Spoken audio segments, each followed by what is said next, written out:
Tabi İslam kültüründe, İslam dininde Ramazan-ı Şerif geldiğinde akla ilk olarak mukabele gelmektedir. Mukabele geleneği de Hazreti Peygamber sallallahu aleyhi ve sellem malumunuz olduğu üzere her sene Kur'an'ı Cebrail aleyhisselama arz ediyordu. Hazreti Peygamber'in vefatındaki o Ramazan ayında ise yine Cebrail aleyhisselam gelmiş ve Hazreti Peygamber iki defa Kur'an-ı Kerim baştan sona kadar Hazreti Cebrail aleyhisselama arz etmiştir.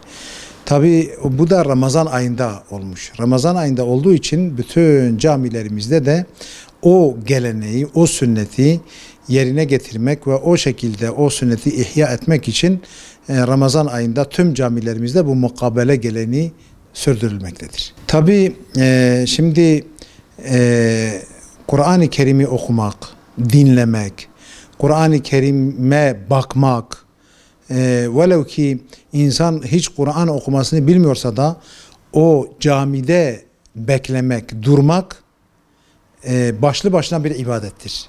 Yani hatta mesela Şafii mezhebinde bir insan camiye girdiğinde neveytül i'tikafe fi hada'l mescidi ma dumtu fihi, bu camide bulunduğum süre içerisinde i'tikafa niyet ettim derse de o i'tikaftadır.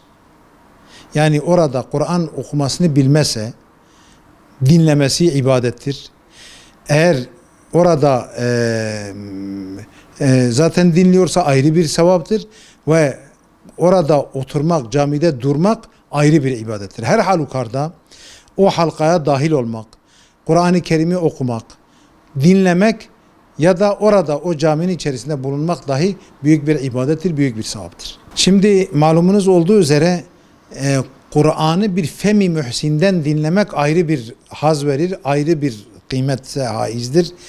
Gençler zamanlarını büyük meşgalelerle geçirdikleri için bunu bir fırsat olarak bilmelidirler ve Kur'an'daki o yanlış okumalar, hatalı okumaların önüne geçebilmeleri için de o mukabele bir şanstır, bir fırsattır. Bu fırsata da en iyi şekilde gençlerimiz dile getirmeli, fırsatları yakalamaları gerekir. Bir de gençlerin taat ve ibadetleri Allah katında büyük bir sevaba naildir. İhtiyarların ibadetlerinden de çok daha kıymetlidir.